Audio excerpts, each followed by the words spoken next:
هلو everybody، چطورین بچه‌ها؟ خوش اومدین به یه ویدیو دیگه از چنل میلاد ولف. توی این ویدیو من اومدم چیکار کنم؟ خیلی وقت نبودم، میدونم فوشم ندید. توی این ویدیو من اومدم چیکار کنم؟ من بعد از خیلی وقت اومدم سر اینه که خب خیلی از مشکلات واسم پیش اومده بود. اونایی که این استامو دارن میدونن، خودشون دیده بودن که چه مشکلاتی من داشتم. پس آقا توی این ویدیو اومدم بهتون یه چیزی یاد بدم که چندین ماه پیش من بهتون این قول داده بودم و اومدم به قولم عمل کنم. کد واکر رو اومدم بهتون به صورت مقدماتی و نیمه مقدماتی اومدم بهتون یاد بدم. حالا مقدماتی مثلا نگید که آره خیلی سخته و این چیزا، نه.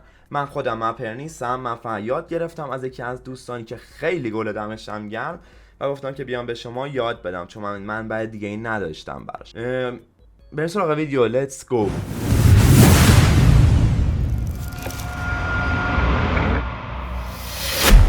خب بچه‌ها، ما توی این ویدیو داستانه که اومدم بهتون کد واکر رو یاد بدم به صورت نیمه مقدماتی. پس یادتونه که حتما چنلتون رو سابسکرایب کنید، لایک کنید، کامنت انگلیش و فینگلیش هم بذارید.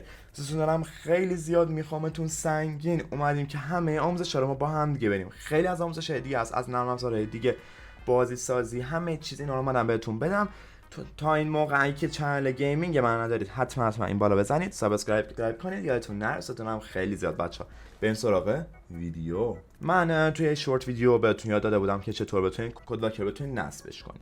نصب کردنش خیلی خاص نبود، کلا 1 دقیقه زمانتون، کمتر از 1 دقیقه. میام اینجا یه تیکه داریم به نام codevoker.exe. ما با بقیه‌اش فعلا کاری نداریم، ما با codevoker.exe کار داریم. وقتی من میام داخلش یه این پای میزنه لود پتس، لود ویکلز، لود همه چی میزنه، دونه دونه اینا رو میاد واسه من لود میکنه. کد واکر رو وقتی واسه اولین بار بازش میکنید از شما یه لوکیشن میگیره. این لوکیشن چیه و به چه درد میخوره؟ این لوکیشن میشه منطقه‌ای که دقیقاً GTA شما اونجا اینستال شده. این پایین میاد یه FPS واسه ما نوشته، یه منطقه خیلی راحتی اصلا این داره. من اومدم اینا رو کلا توی این ویدیو بهتون یاد بدم. اینجا که خب کل فایلی که خب لود شده، اینجا FPS که خب زده شده. حالا من میخوام بهتون کل این رابط کاربری این نرم افزار رو من میخوام بهتون یاد بدم. میام چیکار میکنم؟ اینجا رو من یکم میچرخونم. ما این بالا یه فلش داریم، من دقت کنید. این فلش هم توی همه نسخه‌های کد واکر تقریبا هستش. وقتی که من روش میزنم یه تیکه واسه من میاد بالا، enable DLC، نمیدونم detail distance و خیلی زیادیه، مارکر سلکشن و خیلی زیادیه، آپشن، لایتینگ، نور، همه چیز از دم این داخل وجود داره. حالا من میخوام بیام به طور مثال من سری ستینگ و ایناشو انجام بدم. دیتیل دیستنس، سری دیتیل های مپ کلا همه از دم از بین رفت. من اگه بیام اینو زیادش کنم هم بیشتر میتونم کل دیتیل مپ رو ببینم، هم مپ به صورت کامل واسه من لود میشه. ولی یه فشار خیلی سنگینی به کامپیوتر شما میاد قطعا تا بخواد لود بشه. من به صورت عادی میزنمش همون 1 که من بتونم راحت با دیتیل نسبتا معمولی من بتونم ببینم که بتونم راحت ازش FPS بگیرم. یه مورد قسم برای مارکرز من با اینجا فعلا من کار ندارم. ویو یکم سنگینه کاراش.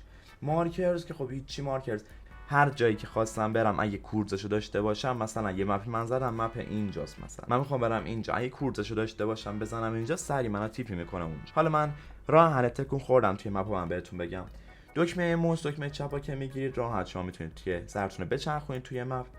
دکمه سمت راستو که میگیرید روی موس، وقتی که بچرخونیدش مپ راحت شب میشه، روز میشه، میتونید خودتون تایمش رو ست بکنید. اسکرول لاین که جلو عقبش کنید به صورت خیلی آروم عقب و جلو میره، یعنی یه استی خیلی عادیه این دقیقاً، ولی خب سرعت شما هم در حالت عادی افزایش میده قطعا. حالا من چطور توی مپ تکون بخورم؟ دکمه WSDA، یعنی همون دکمه که شما باش توی بازی گیم پلی میگیرید، اونا رو من که بزنم توی مپ راحت میتونم تکون بخورم.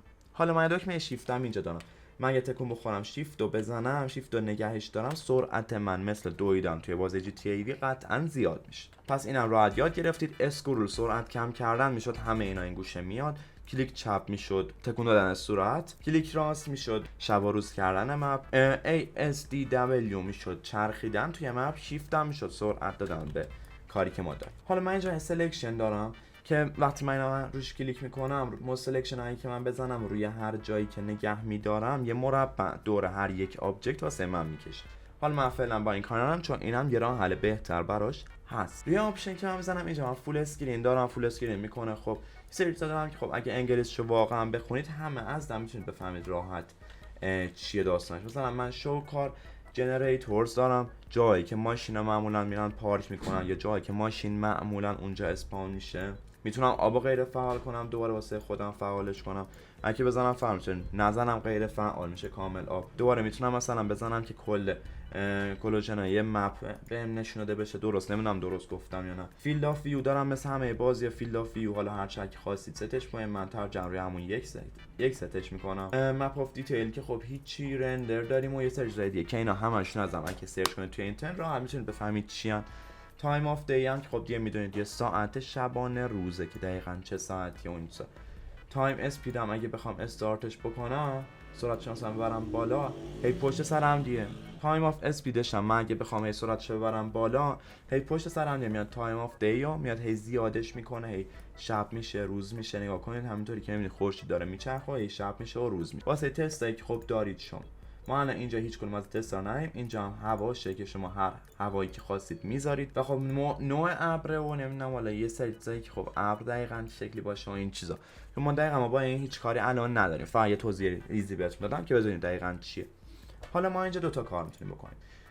ما مثل همه این نرم افزار، مثل همه نرم افزار فتوشاپ، پریمیر، اینا یه تول بار داره. حالا من اینو این کار میتونم توی سربرگ ویو قسمت ورد من میتونم روی شو تول بار بزنم. حالا نیاز نیست که حتما سربرگ ورد باشه، هر سربرگی که باشه این تول بار هستشون پایین، فقط توی سربرگ ویو باشه. وقتی که من میزنم روش اینجا یه سری تول بار واسه من میاره. این تول بار مثل همه نرم افزاره، پوینتر داره، یه نواسه تکون دادن آبجکت داره، یه نواسه چرخششون داره، روتیت داره، دوباره یه داره واسه اسکیل بزرگ و کوچیک کردن آبجکت، یه نداره. همه اینا ازم هست. حالا به طور مثال من میخوام یه پروژه جدید بسازم، میام چیکار میکنم؟ همین روی نیو میزنم، یه پروژه جدید واسه من ساخته شد، روش میزنم اسم پروژه رو مثلا می‌نویسم میلاد ورد. میام واسه بعدی اوپن پروژه دارم، اوپن فایل دارم، اوپن فولدر دارم. اینا فقط واسه چیزایی که خب من دارم. جی تی ای فقط وای مپ رو جواب میده، فرمت وای مپ به عنوان مپ‌های جی تی ای سیو میشه. ایکس ام ال شما نمیتونید دقیقاً بیاریدش توی جی تی ای 5 منظورم 5. یه مدل مپ مثلا من واسه خودم اینجا ساخت.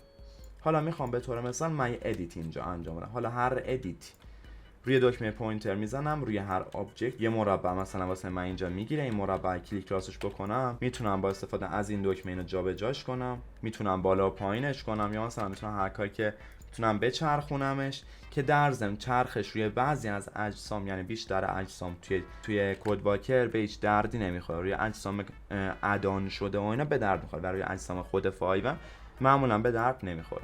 اسکیل داریم، اسکیل روی هیچ کدوم از آبجکت ها که توی جی تی دقیقاً کار نمیده. همینطور که من میتونم اینجا خیلی اینو بزرگش کنم و هر چقدر خواستم میتونم اینو بزرگش کنم واسه خودم، ولی با این تفاوت که اصلا و ابدا داخل 5M این جواب نمیده. یعنی شما هر چقدر که بخواید اینو بزرگش کنید توی 5M به هیچ دردتون نمیخوره. حالا من اینجا دوباره من روتیت دارم، دوباره میام اینجا اسکیل رو بهتون گفتم. آن دو داریم مثل کنترل زد میمونه و یه دونه حالا ریدو داریم که خب جلو و عقبیه که ما کارایی که انجام دادیم روش که ما خب ما با اینم دوباره کارم. سلکشن اینفو ویندو وقتی من روش میزنم اسم آبجکت واسه من میاره، اسم وای مپش رو میاره، اسم آبجکت رو میاره، لوکیشنش رو میاره. خیلی دسته که من واسه این مپ دارم میاره واسه من بالا. اینم از این داستان. من مثلا اگه بخوام دوباره یه آبجکت اضافه من بخوام اد کنم به صورت تخم مرغ واسه من اینو ادش میکنه اینجا. بخوام پاکش کنم روی ضرب در میزنم، دوباره بخوام اد کنم راحت میشه دوباره روی این زد و ادش کرد. من اینو دوباره میام اینجا پاکش میکنم. اینجا هم یه دکمه کپی داریم، یه دکمه پیست داریم و یه دکمه کامرا مود داریم. حالا من میتونم کامرا مود هم واسه خودم 2D کنم یا 3D کنم، واسه اونایی که خب میخوان پروژه‌شون رو کاملا تست کنن واسه خودشون. این از این موضوع میشه که من کل سربرگا و کل آموزش مقدماتی واسه این نرم افزار همینی بود که براتون توضیح دادم. پس اینم از این کل آموزشی بود که من بهتون یاد دادم واسه این تیکه. دو تا ویدیو دیگه هم از کد واکر به احتمال زیاد داریم و دوباره میریم سراغ برنامه‌نویسی خودمون.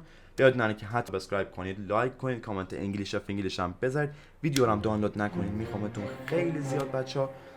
بریم سراغ ویدیو بعدی. فعلا شیر شاید من اینجام آماده تر قبلنم، سر پام وای نسی یه جا گردنه 0 2 1 0